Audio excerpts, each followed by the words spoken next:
নমস্কাৰ। আজিৰ তাৰিখত অসমৰ 126টা সমষ্টিত বিধানসভা নিৰ্বাচন হ'বলৈ গৈ আছে আৰু ইয়াৰ সংখ্যাটো হৈছে 16 সংখ্যক। 16 সংখ্যক বাৰৰ কাৰণে বিধানসভা নিৰ্বাচন হ'বলৈ গৈ আছে আৰু আজিৰ তাৰিখত গোটেই বিভিন্ন ৰাজনৈতিক দলবিলাকে নিজৰ দলটো কেনেকৈ শ্ৰেষ্ঠ প্ৰতিপন্ন কৰিব পাৰে তাৰ কাৰণে বিভিন্ন দলৰ মানুহে স্পক পাৰ্চনসকলে নিজৰ দলটোক শ্ৰেষ্ঠ প্ৰতিপন্ন কৰাৰ কাৰণে বিভিন্ন কথা অৱগত কৰিছে। আমি লক্ষ্য কৰিছোঁ যে আজিৰ তাৰিখত বিটিচিৰ মাত্ৰ 15টা সমষ্টি আছে। এই 15টা সমষ্টি ঘৰগত কৰি প্ৰমোদ বড়ো ডাঙৰীয়াৰ নেতৃত্বত UPPL দলে এক শক্তিশালী ৰণনীতি লৈ কেনে অপ্ৰতিৰোধ ৰূপত অকলে নিৰ্বাচন খেলিবৰ কাৰণে আমি আগবাঢ়িছোঁ।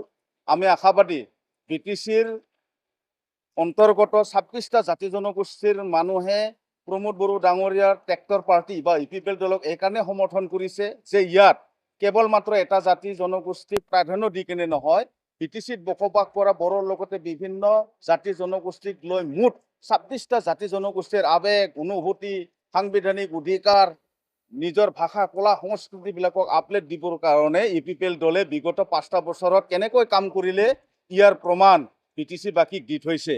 তো আজিৰ তাৰিখত এই প্ৰশ্নবিলাকো আহিছে যে প্ৰমোদ বড়ো ডাঙৰীয়া ৰাজ্যসভাৰ সাংসদ মানে বিটিচিৰ প্ৰাক্তন CEM তথা MCLA, তো তেওঁ সাংসদ হিচাপে তামোলপুৰ সমষ্টিৰ পৰা বিধায়ক হৈ জিকি যোৱাৰ পিছত তেখেতে তেওঁ সেইটো ৰিজাইন দিব, কিবা দিব কৈ আছে। এই কথাবিলাক এইটো ৰাজনৈতিক ডায়লগ মাথো, ইয়াৰ বাহিৰে কোনো যুক্তিযুক্ততা ইয়াত নাই।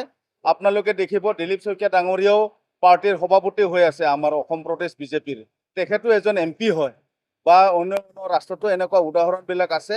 তো এইটোৱে কথা ক'ব বিচাৰিছোঁ যে বিটিচিবাসীক বিটিআৰ শান্তি চুক্তিৰ সমগ্ৰ দফাবিলাক ইমপ্লিমেণ্ট কৰিবলৈ যাওঁতে ৰাজ্যসভাৰ সাংসদো আমাক দৰকাৰ, বিধায়কো আমাক দৰকাৰ। গতিকে এইবিলাক লক্ষ্য ৰাখি আমাৰ UPPL দলে বহু চিন্তা চৰ্চাৰ অন্তত প্ৰমোদ বড়ো ডাঙৰীয়াকো মানে তামোলপুৰ সমষ্টিত বিধায়ক হিচাপে নিৰ্বাচন খেলাৰ কাৰণে আমাৰ দলে সিদ্ধান্ত গ্ৰহণ কৰিছে।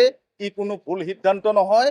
তেখেতে জিকি যোৱাৰ পিছত অসমৰ প্ৰেক্ষাপটত বিটিচিত বসবাস কৰা 26টা জাতি জনগোষ্ঠীৰ উপৰিও বিটিচিৰ বাহিৰত যিমানবোৰ জাতি জনগোষ্ঠী আছে সকলোৰ হৈ কাম কাজ কৰিবৰ কাৰণে UPPL দলে শক্তিশালী ৰূপত আগবাঢ়ি যাবলৈ হ'লে প্ৰমোদ বড়ো ডাঙৰীয়াৰ নেতৃত্ব দিব লাগিব।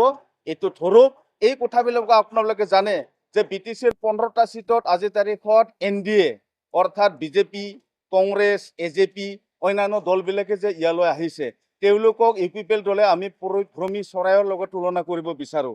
তেওঁলোকে ইলেকশ্যন আহিলেহে ইয়াত তেওঁলোকৰ কুচকাৱাজ আৰম্ভ কৰে।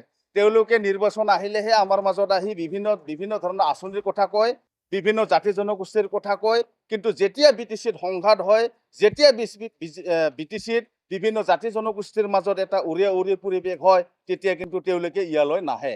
যেতিয়া বিটিচিত ফলে ফুকাৰে হ'ব, ধান খেতি হ'ব, পৰিভ্ৰমী চৰাইবিলাক অহাৰ দৰে নিৰ্বাচন অহাৰ কাৰণে NDA দলৰ প্ৰাৰ্থীসকলে আমাৰ বিটিচিত আহি তেওঁলোকে নিজৰ খেতিটো কৰিবৰ কাৰণে আগবাঢ়ি ইয়াত আহিছে।